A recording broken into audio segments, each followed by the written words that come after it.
ceng ku jakan ni gori একটা রস কাতা লিখছে sachwala ceng ha pripili me bhai bune দেখো তো ceng ha ফেলে ফেলে তাও pri bol wale ও বলে ফেলে ফেলে oh bu finally ingar tumar khado ane phikana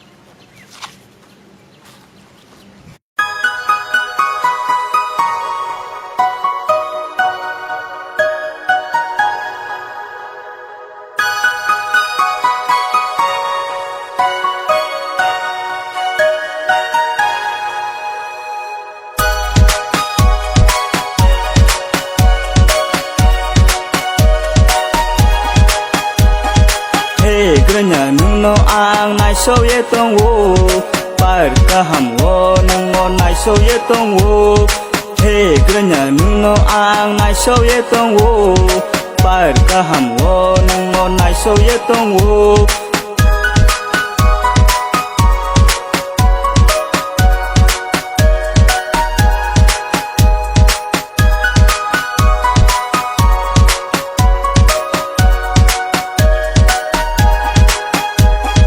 ai nim khao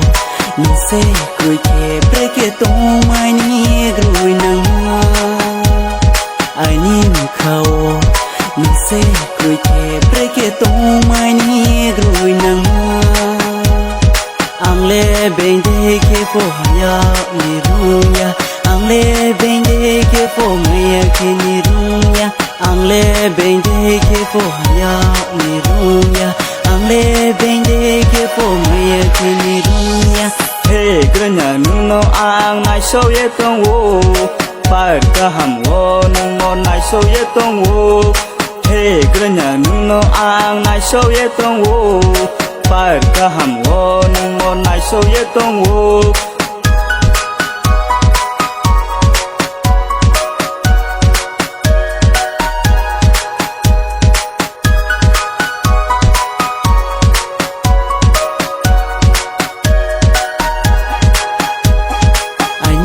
samo pai ja ke bari tong thong nai grui nang ani samo pai ja ke bari tong thong nai grui nang nung pho ano ru phre ye tong ni ang pho no no ru phre ye tong nai nung pho ano ru phre ye tong di ang pho no no ru phre ye tong ai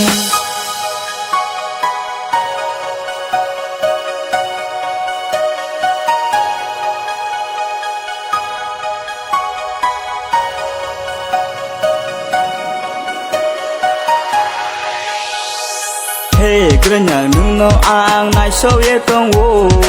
par ka ham wo nungo nai so ye tong wo hey grenya nungno ang nai so ye tong wo par ka ham wo nungo nai so ye tong wo hey grenya nungno ang nai so ye tong wo par ka ham wo nungo nai so ye tong wo hey grenya nungno ang nai so ye tong wo par ka ham